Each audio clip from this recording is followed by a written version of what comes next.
Hello बच्चों, welcome to our classes. तो अभी की इस वीडियो में हम लोग ये जानेंगे कि किस तरीके से उत्तल दर्पण में ये जो R होता है और F होता है दोनों के बीच में संबंध स्थापित किया जा सकता है। यानी F इज इक्वल टू जो R/2 होता है बच्चों, उसका प्रूफ देखने वाले हैं उत्तल दर्पण में। अवतल दर्पण में तो हम लोगों ने देख रखा है, अपने चैनल पे वीडियो है, ठीक है। तो आइए शुरू करते हैं बच्चों। तो इस तरीके से मैंने उत्तल दर्पण में क्या किया है भाई, एक उत्तल दर्पण लिया और इस दर्पण में हमने एक ये मुख अक्ष के समांतर एक प्रकाश का किरण लिया जो कि दर्पण से परावर्तन के बाद कुछ यूं गया जैसे कि वो कहां से आ रहा हो, फोकस से आ रहा हो, इस तरीके से ऐसे, ठीक है बच्चों। ये हमने क्या किया बच्चों, तो ये वक्रता केंद्र से एक सीधी लाइन खींची है। वक्रता केंद्र से जो खींची गई लाइन होती है ना बच्चों, वो अभिलंब होता है, ठीक। यानी कि ये वाला जो लाइन है ना, बी से ई जो है, ये अभिलंब का कार्य कर रहा है, ठीक बच्चों। ये आपतित किरण है, ये परावर्तित किरण है और ये बी ई जो है वो क्या है, अभिलंब का कार्य कर रहा है। ओके, तो ये वाला कोण क्या हो जाएगा, आपतन कोण, और ये वाला कोण क्या हो जाएगा, परावर्तन कोण। और हम सब जानते हैं परावर्तन के नियम से कि आपतन कोण और परावर्तन कोण दोनों बराबर होते हैं। तो आइए डेरिवेशन की शुरुआत करते हैं और लिखते हैं कि कोण ए बी और ई ये जो है बच्चों, ये बराबर है इस कोण के, यानी कि डी बी ई के। ओके, कोण डी बी ई के क्यों बराबर है, तो आप लोग इसको लिख लेना कि ये परावर्तन के नियम से है। क्या लिखेंगे बच्चों, परावर्तन के नियम से।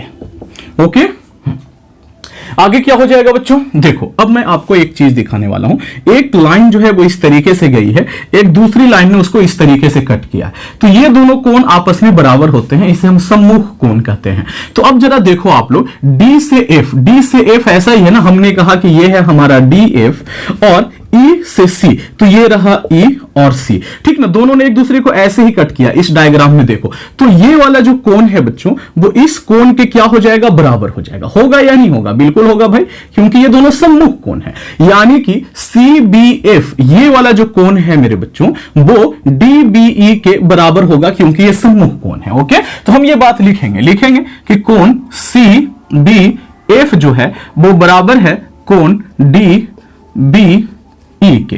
क्यों ऐसा हुआ, क्योंकि ये सम्मुख कोण है और सम्मुख कोण बराबर होते हैं, ठीक ना, सम्मुख कोण है। ओके, अगर हम इसको समीकरण 1 कहते हैं और इसको समीकरण 2 कहते हैं, तो 1 और 2 से क्या हो जाएगा, लिखेंगे कि समीकरण 1 और 2 से क्या हो जाएगा बच्चों, कि कोण ए बी ई जो है ये बराबर है कोण सी बी एफ के। देखो दोनों का दायां हाथ बराबर है तो बायां हाथ भी बराबर होगा, और हमने इसका नाम दे दिया समीकरण 3। ओके, अब जरा सा हम आगे बढ़ते हैं और एक और काम मैं आप लोगों को दिखाता हूं। पहले इसको दिखा दूं, ए बी ई और सी बी एफ कौन है, देखो ए बी ई यानी कि ये वाला कोण और सी बी एफ यानी कि ये वाला कोण, ये दोनों आपस में हमने बराबर सिद्ध कर दिए हैं, ठीक है। क्या फायदा बाद में दिखेगा, फिलहाल रहने देते हैं। मैंने इसको एक क्रॉस के जरिए दिखा देता हूं कि ये दोनों कोण आपस में बराबर है। अब देखिए मैं आपको एक बात कहता हूं कि ये एक रेखा है और इसके समांतर ये एक हमने रेखा खींचा, ठीक है बच्चों, हाँ ऐसे खींचा।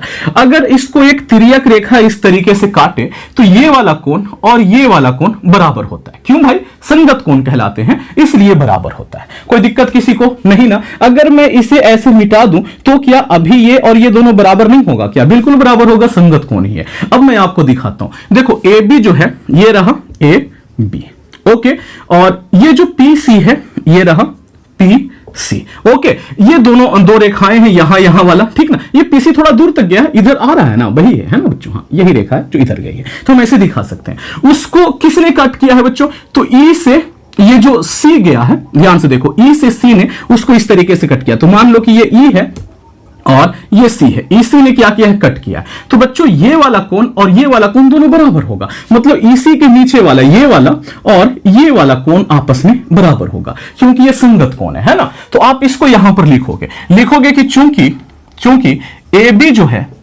वो समांतर है किसके, पीसी के, और कौन बच्चों, ईसी उसे काटता है, ईसी उसे काटता है या प्रतिच्छेद करता है ना, काटता है। इसलिए क्या होगा, तो ये जो कोण है वो इस कोण के बराबर हो जाएगा, क्योंकि क्या है बच्चों, संगत कोण है। तो लिखेंगे कि इसलिए कोण ए बी ई जो है ये बराबर होगा कोण, इसका क्या नाम होगा, बी सी एफ। क्या हो जाएगा बच्चों, कोण बी सी एफ के। इसको ना हम समीकरण 4 का नाम दे देते हैं, किसी को कोई दिक्कत नहीं होनी चाहिए। ओके, अब जरा सा देखो, समीकरण 3 का बायां हाथ ए बी ई, समीकरण 4 का बायां हाथ ए बी, दो समीकरण का लेफ्ट हैंड साइड बराबर है तो इनका राइट हैंड साइड भी बराबर होगा। तो हम लिख देते हैं और उसके बाद देखते हैं कि हुआ क्या हमारे साथ। तो हम लिखेंगे कि समीकरण 3 और क्या मेरे बच्चों, और 4 से क्या है, समीकरण 3 4 दोनों आपस में बराबर हो जाएगा तो लिखेंगे कि कौन सी बी एफ जो है मेरे बच्चों वो बराबर हो जाएगा किसके, तो बी सी एफ के, यानी कि बी सी एफ। अब जरा यहां देखें हुआ क्या, सी बी एफ कौन है, सी बी एफ यानी कि ये वाला कौन, ये बराबर है B C F. B C F कौन है बच्चों, बी सी एफ यानी ये वाला के, ये दोनों कोण आपस में बराबर हो गए। और हमने क्लास 9th में एक थ्योरम पढ़ा है कि किसी त्रिभुज के अगर दो कोण बराबर होते हैं तो वो त्रिभुज कैसे होते हैं बच्चों, समद्विबाहु होते हैं, यानी कि उनके भुजाएं जो होती है ना आमने सामने वाली वो बराबर होती हैं। यानी ये कि इसके सामने का भुजा जो ये है, ये और इसके सामने का भुजा जो ये है, ये दोनों आपस में बराबर होगा। ठीक, यानी कि सी एफ जो है वो बराबर होगा किसके, या तो बी एफ बोलो या एफ बी बोलो, उसके बराबर होगा। ठीक ना, इसके सामने का भुजा कौन है बच्चों, ये है इस त्रिभुज में, अगर सी बी एफ में बात करें तो। ठीक, मैं लिख देता हूं, लिखूंगा, इसलिए त्रिभुज सी बी एफ में देखो दो कोण बराबर है, इसलिए बच्चों ये जो सी एफ है ना ये बराबर होगा किसके, बी एफ के। किसी तरीके की कोई दिक्कत नहीं होनी चाहिए और इसे ना हम समीकरण 5 का नाम दे देते हैं। अच्छा, अब एक बात और बताओ मुझे आप लोग, ये एक बिंदु है, ठीक, ये एक बिंदु है और ये एक बिंदु है और ये एक बिंदु है। अगर हमने इसको ऐसे मिलाया और इसको ऐसे मिलाया तो आप बताओ मुझे कि कौन सा बड़ा है, तो आप कहोगे कि सर ये वाला बड़ा है। हमने कहा कि अच्छा जी, बड़ी अच्छी बात है, इस बिंदु को थोड़ा नीचे लेकर के आओ।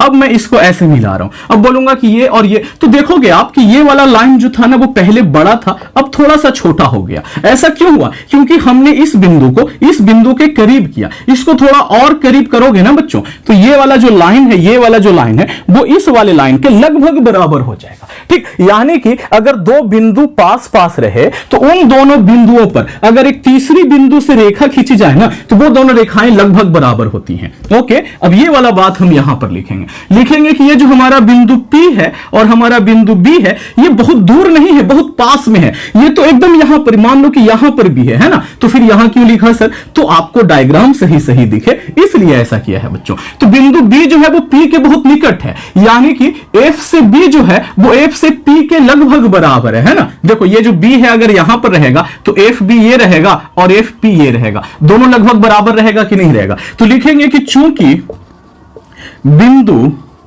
कौन B P के बहुत निकट है, बिंदु B जो है वो P के बहुत क्या है मेरे बच्चों, निकट है। अगर निकट है तो इसलिए बच्चों हमारा जो ये PF या B जो भी कह सकते हो, PF बोल सकते हो, PF ही बोलते, PF जो है ये बराबर होगा किसके, बराबर होगा FB के या तो कहो कि BF के, दोनों। अब इसको ना हम समीकरण 6 बोल देते हैं, बहुत सारे समीकरण बना दिए मैंने, है ना, कोई दिक्कत नहीं। अब समीकरण 5 और 6 को जरा ध्यान से देखो, इसके दाहिने हाथ में BF है, इसके भी दाहिने हाथ में BF है, यानी कि दोनों का बायां हाथ भी बराबर होगा, दायां हाथ बराबर है। ठीक ना, तो लिखेंगे इसलिए समीकरण कहां से बच्चों, तो समीकरण 5 बस हो गया है ना, और ज्यादा दिक्कत नहीं।